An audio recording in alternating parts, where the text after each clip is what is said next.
Our speaker today is Matt Urtz. He's the Madison County historian. He's been a historian since 2010. He's been very active in the history. He's a prolific writer, and this is his new book, Historic Fires on Madison County. So if you want the deep dive, $25, right? Yeah, he'd be glad to sign it for you too. Get facing. All right, with no further ado, Matt. Thank you. So as he said, this project is my second book. My first book, World War Casualties in Madison County, was all about soldiers who were killed in the line of duty. And we donate all the proceeds from that book specifically to our War Veterans Memorial. To date, we've donated over $2,500. So I have a copy or two of that with me as well. So this talk, we have a talk that's just about the book itself, and then this talk is something a little bit different. And this came out of that because when we talk about the book, we actually don't talk about anything inside the book because we're trying to sell a book, and why buy the cow, or why buy the milk, why buy the cow and you can get the milk for free? We're going to talk about some fires throughout central New York, one that's a little further in central New York, I think. But let's get started. So, the first fire we're going to talk about takes place in 1834. It was in Syracuse, New York. It broke out in the store behind B.F. Rogers. So, if you can, it's kind of hard to see, but it would have been right around the square area. Fire spread from the public square east to Warren Street, which is the building coming up Washington Water Street on the left there. 21 buildings were destroyed, 10 on the south side, 11 on the north side. 5 of the buildings on the south side were made of brick and were at least 3 or 4 stories in height. All the 11 buildings on the north side were occupied as stores, shops, offices, and was a key part of the business district. It almost completely destroyed the Onondaga Standard Printing Company.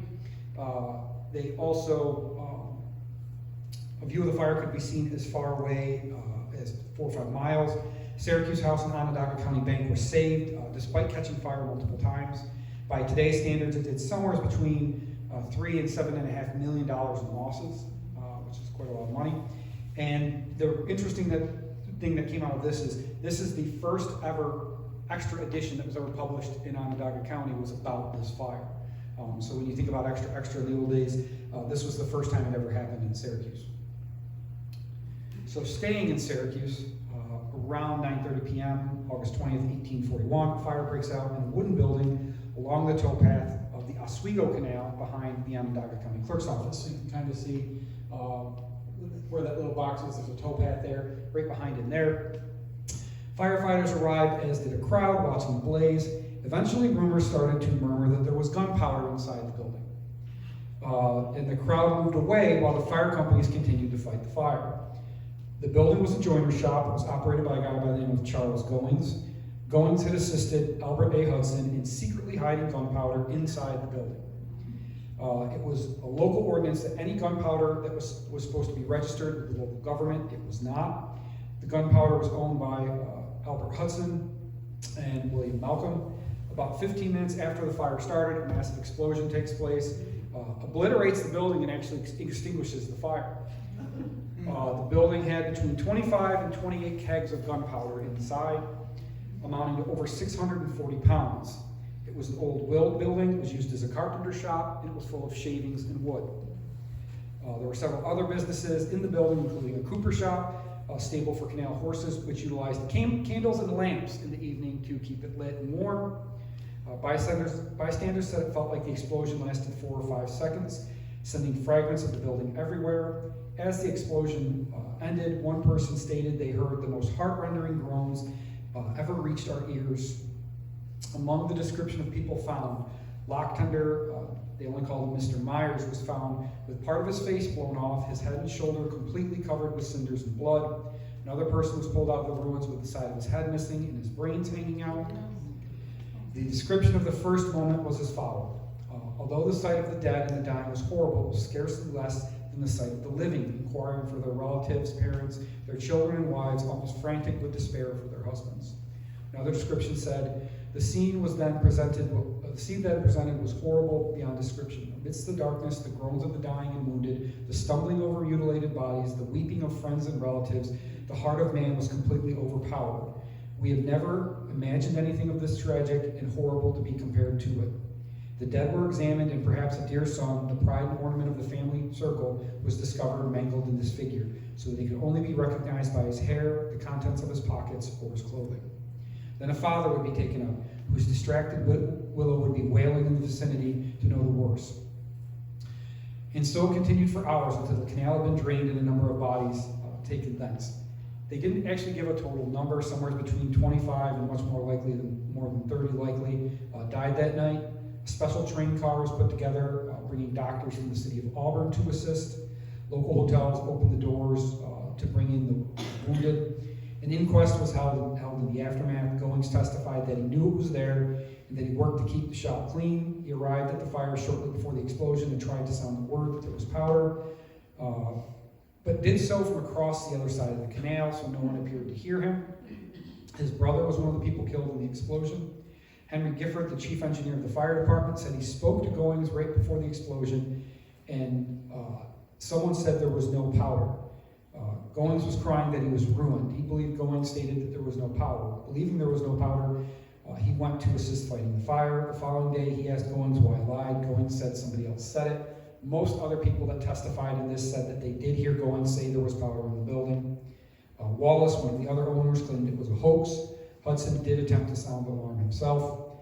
Coroner's jury was convened, and the final resolution was that, in the opinion of the jury, the lives sacrificed by the sad catastrophe, which has been under our consideration, would, in all probability, have been saved if Charles Goings and Albert Hudson made proper and efficient exertions in giving notice of the danger in the conduct of Elijah Walls and contradicting the reports relative to the storage of gunpowder without absolute knowledge that no powder was stored in the building on fire.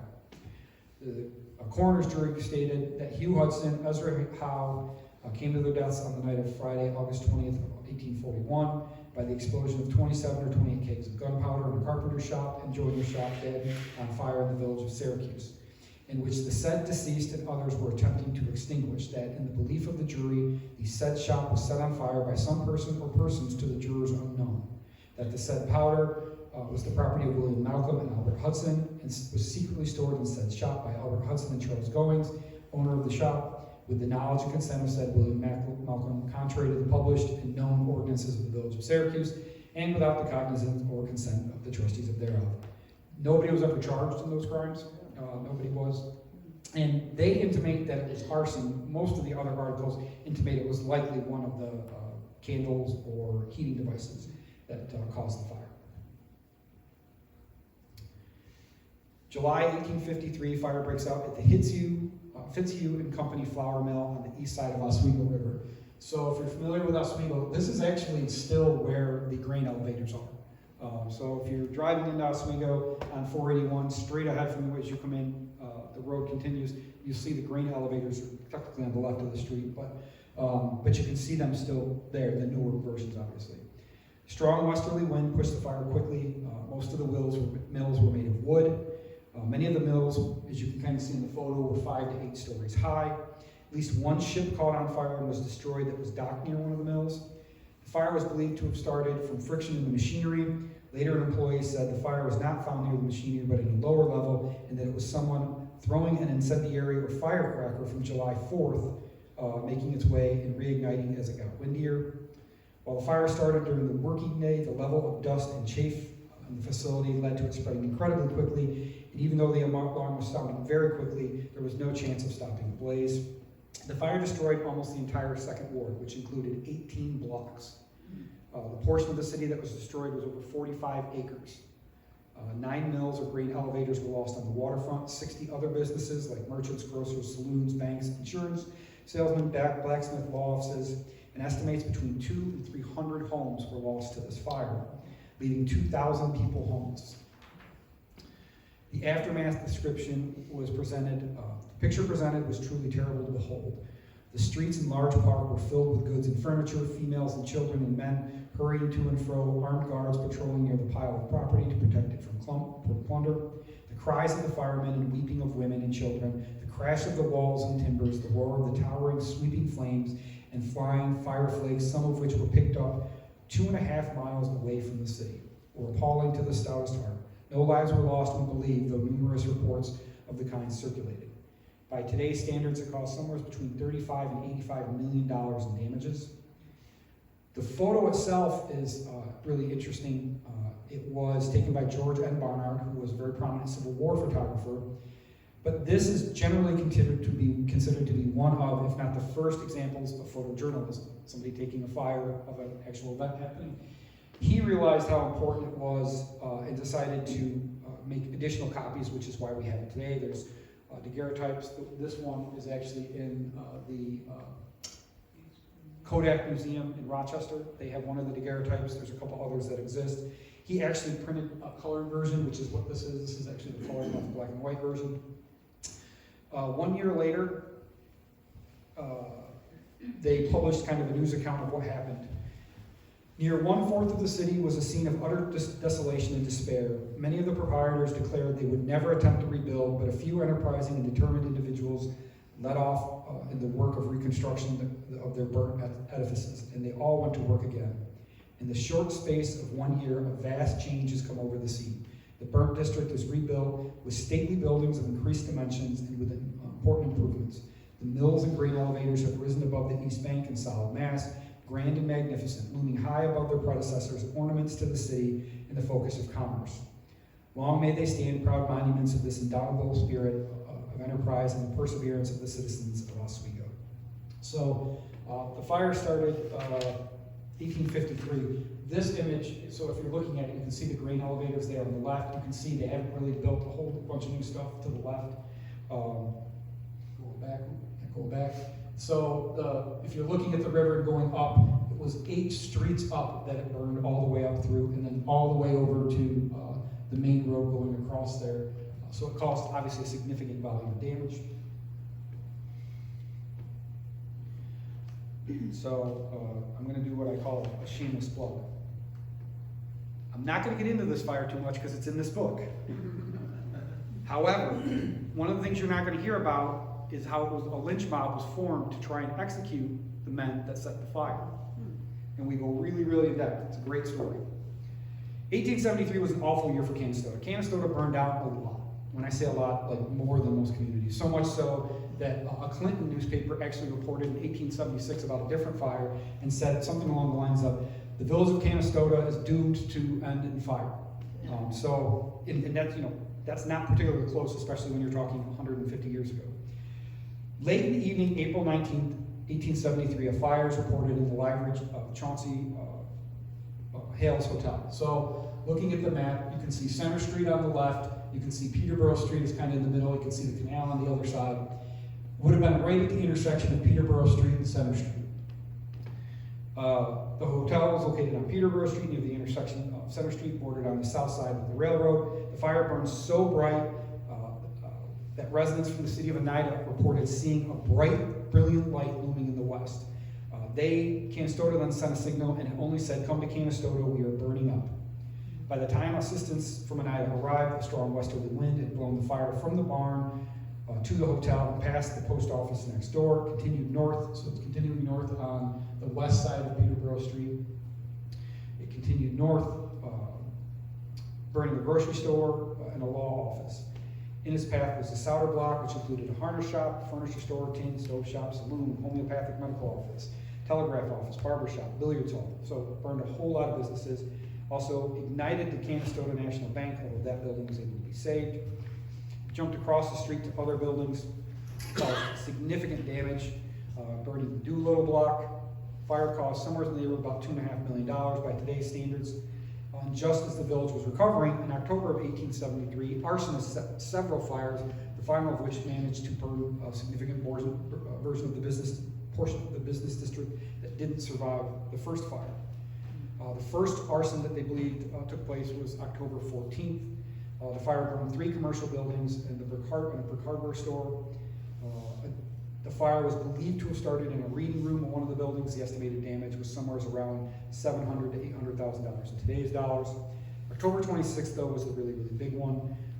It starts with a fire at the New York Central and Hudson River Railroad. So if you see the railroad on the right, if you go further down the lower right corner of the map on the right, you see a little building. That's the building that caught fire. It was loaded with hay, so it burned very quickly. Once it burned out, they thought they were safe. They went back home. At 1 a.m., the alarm sounds again. This time, the barn next to the Central Hotel, almost in the same spot where the first fire in April took place. A strong wind pushed the fire north past Canal Street, across the Erie Canal, so you can kind of see across the Erie Canal all the way up to Chapel Street, which is at the very top of the map. The fire burned for 5 hours before the blaze was even subdued. They start referencing it must have been arson. Such a scene was enacted that none who witnessed will ever want to see again. If this fire was the work of an incendiary, and none can doubt the facts so evident, no better locality could it have been chosen to do this diabolical deed. The same author said, the fire communicated to the wood buildings around the flames, fanned by the increasing gale, leaping madly from roof to roof until all saw the calamities of Chicago and Boston, finding a parallel here. So he's comparing it to those massive fires. Chicago that destroyed over 17,000 buildings and killed 300 people. When the sun rose on Monday morning, if it could have looked through the clouds in the falling rain, it would have beheld a fearful mass of ruin from Center Street to New Boston Street, taking a line from the east side of the post office due north to Peterborough Street. With the exception of the Beecher Block, not a store or tenement of any kind remains. Oh, what a heart-rending spectacle. It appalls the stoutest heart. Consumed 3 hotels, 12 stores, 12 homes, several barns. The only building that remained was the Beecher Block, and ironically, the new hotel that was built after the fire in April. The total damage of this fire was about $5.2 million. It consumed 6 acres, and only 6 businesses remained in the business district. From the beginning, they believed that police, the 2 young men, they kind of had an idea who was setting the fires, they just hadn't proven it yet, and they recruited a guy by the name of Charles P. Spencer, who was the son of Charles A. Spencer, to help them. Charles A. Spencer is pretty famous, and looking around this room, the vast majority of us probably utilize something that Charles Spencer created. Right, glasses. Achromatic lenses, which is what you use in glasses. His business was located in Canastota. He made all of his own tools, so when he lost this building to fire, he got offered the opportunity to move to Geneva. The Geneva Optic Company just went out of business in the last 10 years. That was his company. That was a massive lens producing company. That was a business that Madison County lost because of this fire. Anyways, Charles, the son, gained confidence of the 2 men, Melody Woodford and William A. Stone, convinced them to set a fire. They were both caught in the act, setting the fire.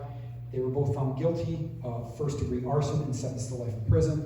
In December of 1884, Grover Stephen Cleveland, then governor, commuted the sentence of Stone and Woodford, saying, quote, I have never known a case where indulgence of drink more exclusively and completely the cause of a crime. So if you want to learn more about that phrase, you can pick up a copy for $25 after the talk today. This one lot in North Norwich along the Shenango Canal burned 3 times in the span of 3 years. So I call it a cursed lot. March of 1889, the Erskine Hotel, commonly known as the Carpenter House, which is the building you see there, was destroyed by fire around 5 p.m. Mr. Erskine was a Civil War veteran, originally from Madison County. Efforts to put out the fire failed, and very quickly the entire second floor was burning. At the time, the North Norwich did not have a fire department, so a bucket brigade was formed. It did very little, and eventually they started to go and try to save the buildings surrounding it. Nearby houses and the stables and outbuildings of the hotel also caught fire, but were quickly extinguished. The furniture and personal effects of Erskine were saved. The building was destroyed in about 45 minutes, and the fire was believed to have started in a faulty chimney. The building was replaced with a grocery store and feed store by Aiden Denning, just east of the hotel building. And in March 19th, 1892, 2 loud explosions were heard shortly after midnight. It was very quickly realized that the second floor of the feed store was on fire. High winds spread the fire rapidly. The origin of the fire was unknown, but there was 2 barrels of gunpowder once again inside the building, and it was believed that that's what the explosions were. The building was a total loss, no other buildings were damaged. Frank Manser purchased the property and builds a grocery store at the same location. In November of 1893, the building caught fire, and once again with no fire department, it spread very quickly. When help did arrive, efforts were made to save surrounding properties, and once again, gunpowder was in the store and likely caused an explosion. It was actually the fourth fire on the property in 5 years. The first one I couldn't find any additional information about. Shortly after midnight on May 11, 1894, fire breaks out at the C.H. Baker lumber mill on the bank of the Oswego Canal in the city of Syracuse. Moored behind the building was the gospel boat, the Good News, which you can see on the lower right there. The Good News traveled along the Erie Canal and peopled and cared for and worked along the canals for fallen men and women. So it was a religious organization that tried to help those in need. Fire was first discovered by a patrol officer. He noticed a glow, and it took him a fair amount of time to figure out where the glow was coming from. Again, in this era, you've got night watchmen that are kind of patrolling, but if it's a bigger place, it might take time to figure out where the glow is. Upon discovering the lumberyard, he ran and set off an alarm. Once again, shameless plug. We talk about early firefighting in the boxes and the way they kind of called for fires to give a better understanding of that. Around this time, men at a nearby billiards halls also saw the fire and went to see if they could help. So they came upon Captain George P. Foland and pilot William Maxwell, who were trying to get the ship, the Boone, it was a steamer, away from the fire. The men from the hall were able to put a rope tied to the boat, and they actually helped pull that boat away from the fire. As this was happening, they did not notice Mrs. Robert Wilson on the Good News, who was calling for help. She, along with her husband and her brother-in-law, Alonzo Deland, were surrounded by fire, so they didn't have a way to get out. The men returned to the bridge, and one of them, Jacob Lodinger, actually jumped into the water and tried to help. In the meantime, the woman was calling for her husband, who was also on the boat. Another man, Joseph Durfee, which is that gentleman right there, Job, also jumped into the water to help. Both Lodinger and Durfee tried to get close, but the heat blistered their faces and forced them back. Efforts to get a plank to the couple failed, and they were forced to jump into the canal, and they quickly sank out of sight. One description of the event, Captain Robert Wilson attempted to save his wife and her brother, Mr. Deland, by telling the latter to fasten a rope to the boat while he, the captain, swam ashore with it in his teeth. Along the way, when his wife jumped, he actually pulled the rope from his mouth, and he was not able to help them. When they jumped off, they both drowned. As this was all happening, the grounds burned, the offices were almost completely consumed as well. News reports said that thousands of people came out when they saw the fire or the commotion, many of which watched Mr. and Mrs. Wilson and her brother-in-law drown. Due to the thick amounts of smoke, the firemen didn't even realize there was a boat on fire. Firemen worked to preserve buildings around the fire and stop it from spreading. Less than 2 months after the fire, the lumberyard announced they would not reopen. Once again, this fire is actually in the book.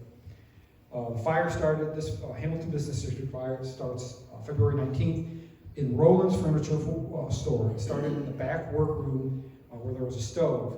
This also happened to be the stove, the room where they stored paints and oil, which is where you want to store it next to a stove. The wind was blowing east, pushed the fire that way, sparing the remainder of the business district west of the canal. So if you kind of look at the map, the building that was on fire, so if you're coming up the road near the Shenango Canal, on the left where the business district starts, right that first building is where it started. Now I gotta get my bearings. So if you're looking park straight down where the canal is, it was basically right from the canal west is where it burned. It started going north, going east, excuse me. Upon hearing what had happened, one fireman was quoted as saying, "Goodbye, Hamilton." Hamilton was in the process of putting in a new water system to help put out fires. It was scheduled to be opened that spring. It was a gravity-fed system that came from Lake Moraine down to Woodman's Pond. Unfortunately, it was not ready to work yet, so they had to cut into the Shenango Canal. The Shenango Canal happened to be very, very, very cold that night. And also, there was sewage within it, and they had problems with the sewage plugging up their water line. By the time they started pumping water, the Sentinel Building and the Davis Block were on fire. The fires burned so hot that the fire moved further west to Lebanon Street.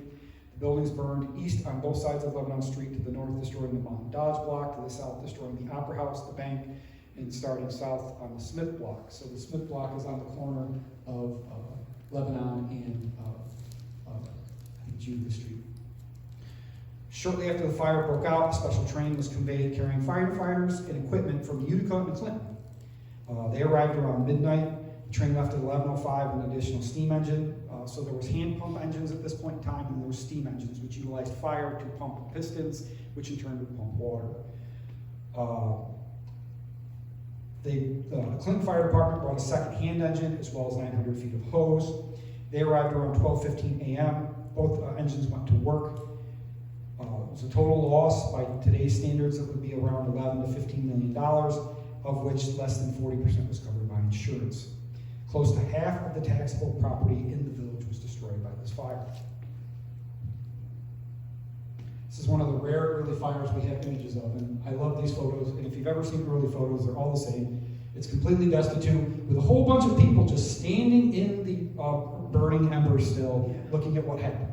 And if you look at every single one of these pictures, if you looked up close, they all have people randomly standing in the smoke.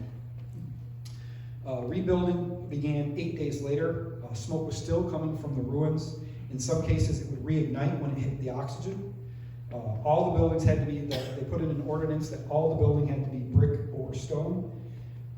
So if you've ever driven into the village of Hamilton and seen their business district, they are all brick and stone, with a couple of exceptions of buildings that were destroyed later. Almost all of them have dates from 1895 to 1900 as the build date. In fact, if you're familiar with Hamilton, the movie theater is actually the Opera House. If you look at the top, it actually says Sheldon Opera House. The National Bank reopened the next day, and the home bank cashier, Leroy Fairchild, the post office, moved into a private residence.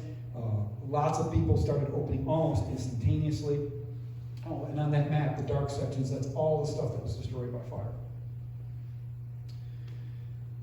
You also see this. So the fire was on the 19th. On February 20th, we will have a full line of groceries doing business as usual on February 21st.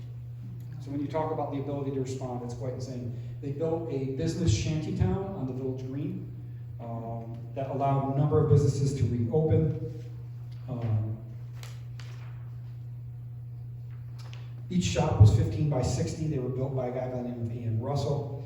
A temporary bank was completed in early March. Additional buildings were built next to these buildings, including a 20 by 6 building for Ann Smith. Smaller buildings were dedicated for a barber.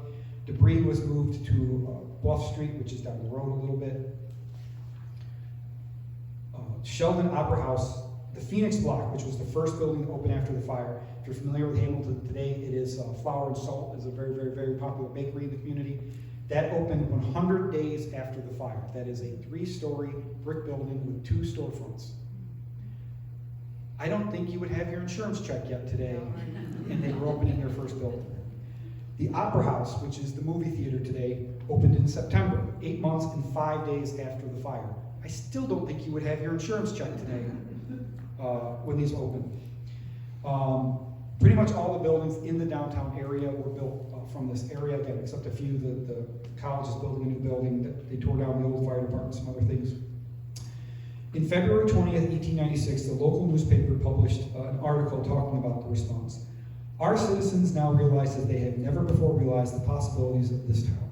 With educational institutions, which make the place a mecca for those who have no children to educate, a situation amid scenes of such unsurpassed natural loveliness that a directing of attention to them and an increasing of facilities for the accommodations of guests is seemingly all that is necessary to attract a great influx of annual visitors seeking an ideal summer outing.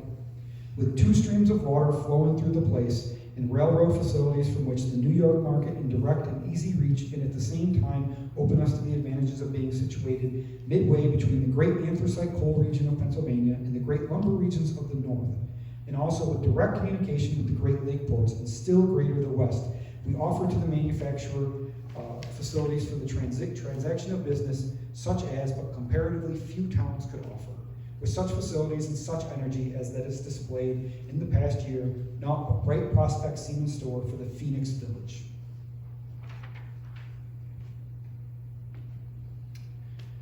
February 5th, 1895, around 6 p.m., a fire is discovered in the shed that was attached to the molding department of the Munson Brothers Foundry in Utica. So you can see the remnants of the building up on top. Thank you for the Utica Fire Historical Society for letting me do that. On the bottom, the lower right, you can see the building kind of on the corner next to the canal. The one thing it doesn't show you, you can kind of see it in the upper on the fire. They actually had a bridge going across the street that connected them to their building next door.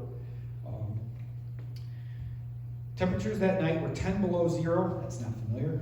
The plant was separated by Broadway and connected by an overhead bridge and employed 200 men who were all immediately unemployed. Fire was believed to have started in a smoldering foundry flask. The fire department arrived quickly, but the fire was quick to spread to a warehouse and pattern room. The fire was spread across the street. The only thing that saved them was the snow on the roofs was melting due to the extreme heat, but did not catch fire. It took nearly 3 hours to get it under control. Half of the plant was destroyed. They lost all their patterns, which would be difficult to recreate.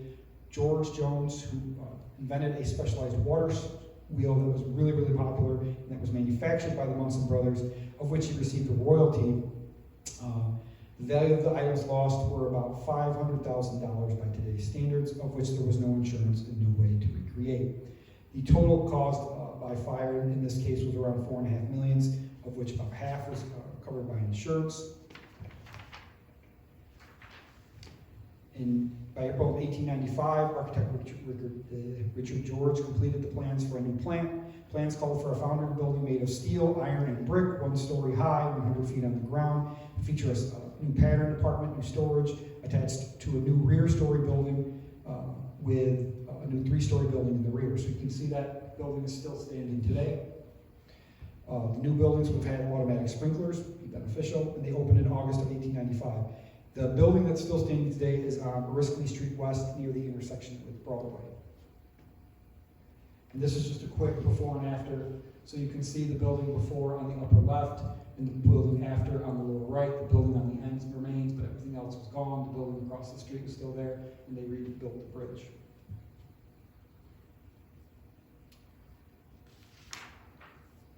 So Chittenango Pottery is a unique building. It's the last building is still there today. They formed in 1897 with a capital stock of about $1 million by today's standards.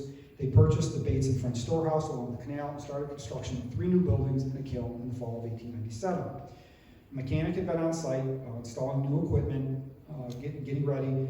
A boatload of clay as well as tons of coal were being brought in, and they anticipated opening in early January of 1898. The early morning hours of Christmas morning, 1897, a fire broke out. The buildings were wood framed. They burned incredibly quickly. The loss was about $4,000, covered by about 40% in insurance. Only one of the new buildings was saved. How the fire was started was not determined. However, the fire started inside the building and was believed to have been something mischievous. Rebuilding started almost immediately, utilizing wood frame buildings. They didn't learn their lesson. By mid-January, 1 new 4,600 square foot building was nearly complete. Another was framed, and a new 2,400 square foot building was being built around the existing kiln. Because one thing about kilns is if there's a fire around them, they're built to live through a fire, so you can reutilize them. Early October, at their annual meeting, the company announced they had inventory on hand, orders to be filled, and things were looking up. They were ready to go. Second fire hits the company October 15th, 1898, less than 10 months after the original fire. This time it caused almost 5 times as much damage. Destroyed all 3 new barns, and once again, they only had 40% covered by insurance. Only a storehouse and 100 tons of coal remained. The fire was discovered in the sagger maker's room. What does the sagger maker do? It's the person that makes fireproof boxes. So when you put something in a kiln, you normally have to put something around it so the fire doesn't touch it. They would make these specialized boxes that would allow them to, the kiln to do its job without destroying the items. Kind of funny that it starts in the room that's supposed to be fireproof. All 3 kilns at the site were salvageable. This time they rebuilt the building. It's made of brick. If you're familiar with Chittenango, it's north of the village. Today it is the home of Powell Lacrosse. Chittenango pottery has a really unique history in and of itself. They formed originally and they made ridiculously high-end pottery. There's very few pieces left of the really high-end stuff. The problem they had was the clay they utilized was local clay, and it led to having little dots after being fired. And if you're paying for really high-end pottery, you don't want it to look like it's dirty on the inside. However, I want to say there's only 4 or 5 pieces left. Mike, the town of Sullivan historian, Mike Beardsley, has a couple of them. There's others in the New York Museum of Metropolitan Art. They're so rare. Really, really fine. You can find pictures of them. They then became the official crockery of the Pan American Exposition in Buffalo. So they made all the crockery, the coffee cups, the saucers, the salt and pepper. But the Pan Exposition in Buffalo was a really big thing. It had something really major happen at it. Does anybody know what it was? The assassination of the president. Assassination of William McKinley. So Madison County was the official crocker of William McKinley. Assassination. Now, Madison County has another tie to presidential assassinations. How many people here watched Death by Lightning? Yeah. Who was the killer? Where was the killer from? Ghetto. Giteau. Where was he from? Well, he lived in the Oneida. He lived at the Oneida community. So Yeah, Giteau, Charles Giteau lived at the Oneida community. Yeah. Now, the way they portray the Oneida community's adult life, we'll say, Yeah. was wildly inaccurate. Yeah. However, good portions of it were true, specifically that Giteau was quite crazy. He lived there for about 5 years, and that is the man that, of course, shot William McKinley. Nope. Sorry, Garfield. James A. Garfield. So the Yeah. assassination of James A. Garfield was by somebody from Madison County as well. Don't read into that in any way, shape, or form. So this one's unique because it wasn't a fire to start. July 30th, 1907, the masonry arches that supported the bed of the aqueduct which carried Erie Canal over Onondaga Creek gave way and led to a whirlpool so powerful it pulled 5 canal boats moored near the Empire Flour Mill and Greenway Brewery into the actual hole. So it actually sucked these boats into the hole. Additionally, 50 feet of the back wall of Empire Flour Mill fell into the whirlpool and the brewery suffered structural damage. The water flowing into the creek flooded basements to the south of the creek and caused property damage to the north of the canal. The creek rose 6 feet in the short time that the water was leaking. Several of the boat owners were forced to abandon their boats, and one had to be grabbed just before the boat went down. One of the boats, the Goodell, was tied to a crane. It actually pulled the crane over and severed the anchoring cables. 2 women and a child were caught as they jumped off a boat by nearby employees of a gas plant. Another boat, the Peter J. Roller, was loaded with gravel, split in 2 as it was carried into the whirlpool. The boats and cargoes were total losses. Nearby boats, even in those in locks, were unable to be moved due to the fact that there was no water in the canal currently. Several private motorboats were trapped, and because of the timing, it significantly altered summer travel along lakes, rivers, and even into the Thousand Islands. The canal was emptied for 7 miles. Early estimates costs were somewhere around $3 million by today's standards, and did not include any of the economic losses for the fact that the canal would be closed while this had to be repaired.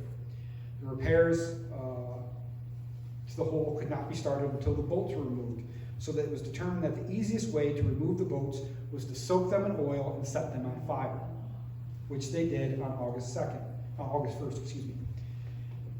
An August 2nd article states, hardly a vestige of the 5 boats destroyed, but by the rush of waters at the time of the break remains.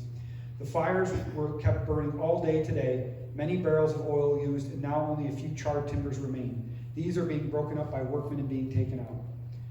As they started to do this, 2 horses were found in the culvert dead. They were covered in tar and burned as well. September 4th, as construction was getting close to being ready, they noticed a new leak in the aqueduct, so they had to change the schedule. Attempts to fill the hole with barrels and hay did not work, and it was believed early in the process concrete may have failed. This delayed the opening by several more weeks. Not too far from where we're standing in the early morning hours, March 13th, 1909, fire breaks out in the village of Risking Falls Business District along the Shenango Canal. Fire was discovered in a local meat market. Lack of wind helped to delay the spread of the fire. However, the buildings were all wood. At the time, it was the largest village fire in the village history. The Utica Fire Department was called to assist near 6 a.m., but when they were ready to leave and come, it had already burned its way through the commercial district, and there wasn't much they could do. The buildings that were lost in the fire were the meat market I referenced, the undertaker's office, a clothing store, a barber shop, a harbor store, the Sergeant House, which was a popular historic hotel, as well as its connected barns and stables, the Opera House, which had 2 stores on the first floor, the Opera House on the second floor, which could seat 600 people and was a community center. Hotel, which was originally built in 1832, just before the Shenango Canal opened, was full that night with over a dozen guests, and all had to be quickly evacuated. They were able to save the nearby Methodist church. A description of the scene was as follows. The scene was, when the fire was at its height, was one of rare confusion. The flames lighted up the whole valley. Men, women, and children came pouring out of their houses with shouts and cries, which added to the roar of the flames, and the clanging of church bells added to the excitement. When it was seen that the fire could not be stayed, the work of salvage was undertaken with a feverish haste. The guests came tumbling out of hotels with suitcases, bags, boxes, and trunks, arms full of clothing and personal property. Others devoted their energies to saving the furniture of the hotel. Bedding and tables, chairs, pictures, rugs, carpets, silvers, and bric-a-brac was hustled out with wonderful speed. From stores and other places, the fire soon many men and boys were likewise working like beavers. The salvage corps received new recruits almost every minute as men and boys came galloping in from the farms and right willingly gave their robust strength in this exciting work. It is astonishing that so great a quantity of goods was taken out of the path of the fire in so short a time. There was not a fire department in this village. However, they did form a bucket brigade. Interestingly, the water power that they would have had for the fire department was done by an industry called Hathaway Mills and Utica Knitting Mills. They were damaged very early on in the fire, the water pumps, so they wouldn't have been able to be utilized anyways. Across the street from the fire, large plate glass windows shattered due to the heat from the fire, and it cost about $2 million by today's standards. So one on the left is the before the fire. You can kind of see on College and Main Street there, that whole intersection was completely damaged or lost. And then across the street, you can see a little bit of the changes. And then on the other side of the street, the northeast corner, Main, there you can see again significant damages caused by the fire.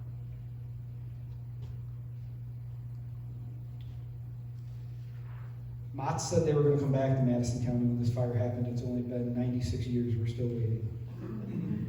Samuel Rogers Mott arrived in Madison County from Saratoga County in 1867. He buys a 1/3 interest in a local cider mill in Bulkville. Within 2 years, he buys out the remaining partners. He actually buys out all the other cider mills around.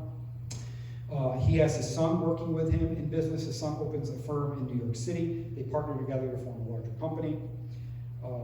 He ends up leaving the business. One of his sons is killed in military service, and he goes into politics, but his other sons continue to operate the business. They eventually joined with several cider mills across New York State and into Michigan and formed the Genesee Fruit Company. The one son, John, was named the secretary and treasurer of the company. Just over 1 year after the company formed, September 1891, a fire nearly destroys the facility. Problem one, a boy working at the mill went into the varnish room to fill some buckets with varnish. Problem number one. When he was done, he left the valve open. That's problem number two. Another employee entered the dark room and lit a match. Problem number three. The fumes ignited and the facility was quickly a raging inferno. The fire engulfed the entire building, which was nearly 10,000 square feet. The fire spread to nearby storage cellars, the engine house, the cooper shop, and surrounding buildings. The storage cellars contained 100 cells, which each held 600 barrels of cider or vinegar. The engine house was another 2-story structure that was 40 feet square. Amazingly, everybody was able to escape. By today's standards, the fire caused between $1 and $1.5 million in damages. Less than a week after the fire, the company was advertising the destruction of our refinery and warehouses by fire will cause us some inconvenience, but if the fruit growers will have a little bit of patience, we hope to be in shape to take all the fruit and pay the highest prices. When ready to receive, we will so announce in this paper. Less than 4 years later, they had rebuilt, and a newspaper was quoted, S.R. J.C. Mott's cider mill at Bulkville is the largest of its kind in the world. So we have the largest cider mill in the world. By 1902, the company would go combine with other cider mills in New York to form the American Fruit Product Company, although locally it was still known as the Genesee Fruit Company. April of 1910, a fire breaks out in the bottling works. The bottling works was approximately 6,000 square foot building, believed to be the largest bottling works we talked about. There was fear the fire would spread to the cider mill, which was attached to the building, but efforts were made by the fire department to save it. Several nearby homes had to be evacuated, however, the fire did not reach them. Bulkville did not have any fire equipment to fight the fire with. They called the village of Hamilton for help. They had a fire department. Unfortunately, they had no horses to pull the fire equipment to Bulkville that night. The fire could be seen in Oriskany Falls, which was about 6 miles away. The Oriskany Falls Fire Department was able to send fire equipment and help. It took nearly 3 hours to contain the fire, and the result was a total loss. There's no financial total given. The Genesee Fruit Company did state it was reimbursed $60,000 for the fire, which would be about $2 million by today's standards. The company changed again to Duffy Mott, which is what I believe, well, now they're part of Cadbury Schweppes and a whole bunch of other things, but I believe that's, their arm is still known as Duffy Mott. In the early morning hours of January 1931, the vinegar and cider mill catch fire. The fire presented unique issues because the temperature that night was well below zero. The closest water source was so far away that they required 2,100 feet of hose to fight the fire. By the time the water traveled that span and sprayed out, it almost immediately froze as it exited the hoses. The Madison Fire Department was the first to respond. Seeing the fire, it immediately placed a call for help. The Hamilton Fire Department was 15 minutes later. Then fire departments from Deansboro, Morrisville, Oneida, Oriskany Falls, and Waterville all responded. And more than 200 volunteer firefighters responded to assist in the blaze. The additional help arrived, seeing flames shoot 200 to 300 feet in the air from the building. The fire departments from Hamilton, Madison, Oneida, and Oriskany Falls brought chemical tanks, thinking this would be easier to assist the fire. The problem was the chemical tanks were freezing outside as this was happening, so they had to rotate them. They had to take them into a building where they could be heated up, and they would take them out and fight the fire and bring the next frozen one in, which meant they couldn't use them all at once, did not help with the firefighting. The fire burned so hot, they actually burned the telephone and electrical poles across the street. The engine house, cutting off phones and power for village residents. It took nearly 5 hours to get the fire under control. The fire destroyed not only the mill, but Mott's Tavern, which is the building you see kind of right there and there burned out. A description of the building after the fire stated, the cellar of the main building is a mass of twisted steel and machinery. This contained the offices, the press room, the filtering vats, the generating rooms where the process of turning the cider to vinegar was carried on, and also the bottling departments. Standing as ghosts of the former structure are 3 huge iron and steel presses against the background of the firewall. The ladder and the walk around the old water tower together with part of the tower burned away by the fire. By today's standards, it cost about $1 million in damages. They lost 2 million gallons of cider and vinegar in the fire. Ironically, only the firewall remained. The fire actually went around the firewall over the roof and burned the rest of the building, but the firewall was standing at the end of the fire. The company, after the fire, brought in a locomotive and converted it to steam production, so they actually ran their locomotive to heat the storage warehouse so they could ship out the remaining items that were there. The company moved its bottling plant in August to Voorheesville, thus ending 70 years of cider production. Just a few months prior to the cider, Mott's introduced a new product. Any guesses as to what it was? Applesauce. Yeah. In 1938, they introduced another new item. Apple juice. And in 1985, they introduced single-serve applesauce. So when we talk, one of the things we talk about, sorry, another shameless plug, in the book is the impact the fires had on the communities in the aftermath of what was lost, because obviously this was a significant job producer that could have still been here in Madison County today. Greenway Brewing Company was founded in 1848 by John and George Greenway. It becomes a leader in the brewing industry. August 1913, the company's building on West Water Street was condemned as unsafe. Early morning hours of September 6, 1913, the building along with the adjoining Standard Milling Company were destroyed by fire. The fire was seen in the upper stories of Greenway Brewing, which was an old wooden building, which means it was going to burn very quickly. The building was discovered by a local patrolman who contacted the factory's watchman. The watchman was in the basement, saw no fire in the basement, but as he came out, he saw the sparks from the upper floor. General alarm was sounded, several fire departments responded, more help was called for, an extension ladder was brought so the fire could be fought from the building's 5-story roof. However, it spread so quickly that they were called back almost as soon as they got up there. As the walls collapsed, firefighters had to be wary of hot bricks falling from the building. As this was going on, ropes were being tied to nearby canal boats loaded with coal so they could be pulled to safety. What city was this place? Syracuse. Syracuse? Yep. Oh. The wall collapsed, a 12-foot tall kettle almost struck one of the boats. The fire burned so hot, firemen would turn water on each other so the rubber coats would not ignite in fire. The milling company had a firewall inside, which of course stopped the fire from spreading in the building. However, it did go over the roof and cause significant damage to the other side. I think they needed to build a firewall that's like 10 feet higher than the buildings. Buildings across the Erie Canal, including Bartell's Brewing, the Syracuse Lighting Company, and more, all caught fire at one point or another, but were quickly extinguished. The buildings across from Water Street suffered a similar fate. Every available piece of fire equipment in the city of Syracuse was used to save the remainder of the industrial section. In total, the fire cost $75,000 in damage, about $1.5 million today. Today, that space where Greenway Brewing is, if you're familiar with Syracuse at all, it's where Talking Cursive Brewery is today.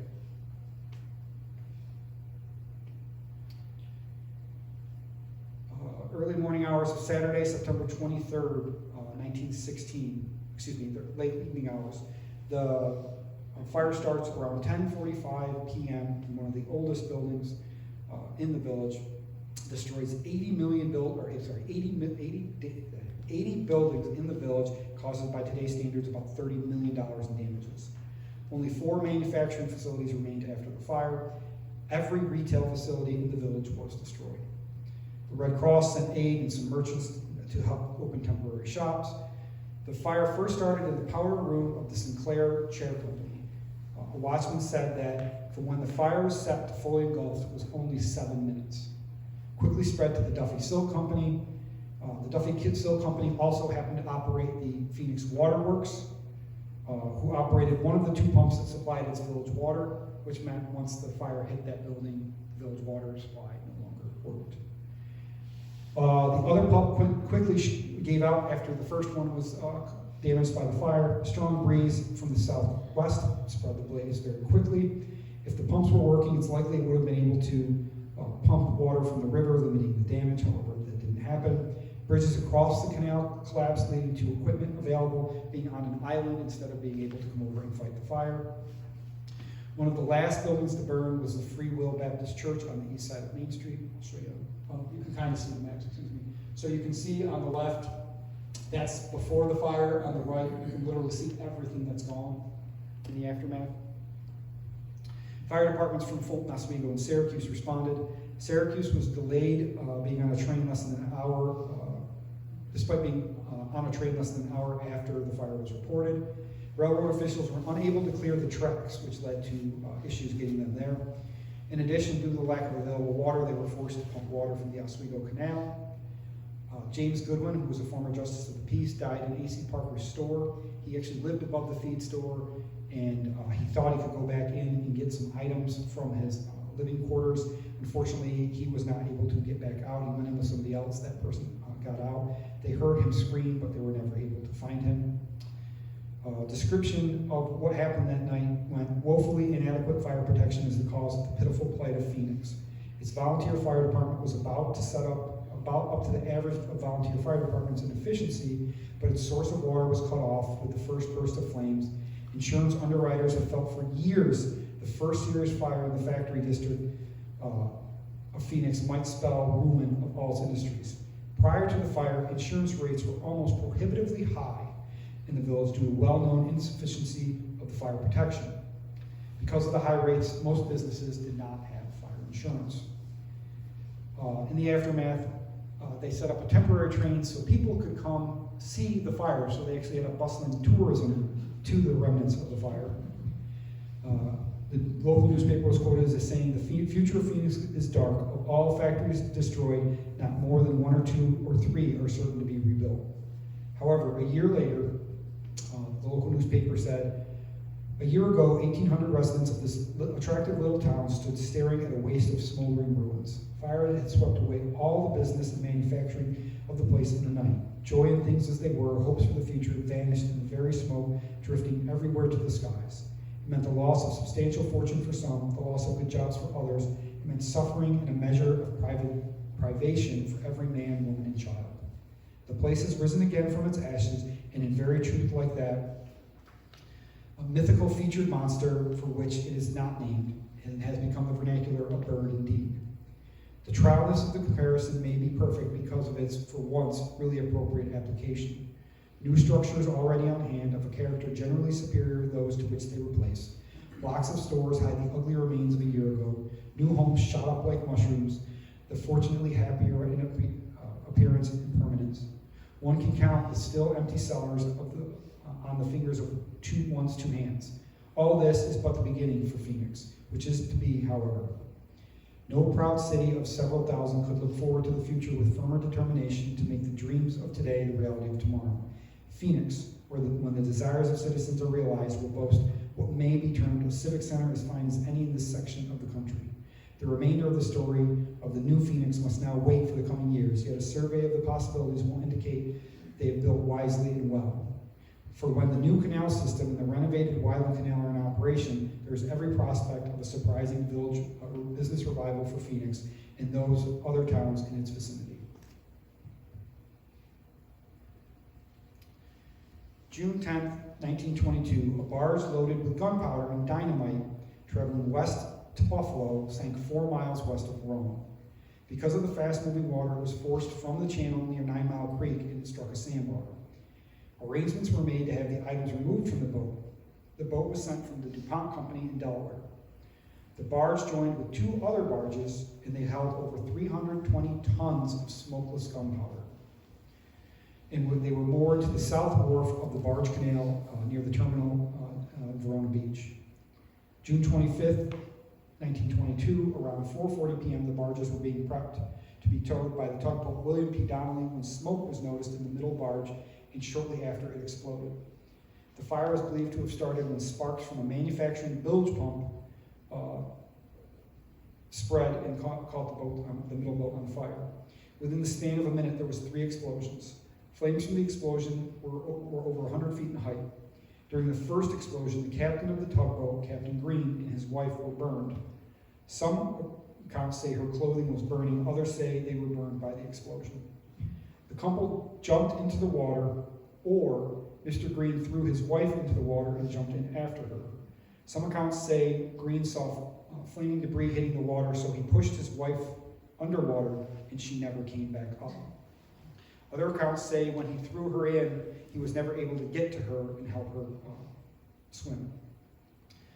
Several accounts say she was found still clutching the potato knife she had been using to cut potatoes before the explosion. Captain Green was saved and taken to Oneida Hospital. They had 2 children on the ship with them, which were originally thought to have drowned and reported missing. However, they were found later in the crowd at Silver Beach.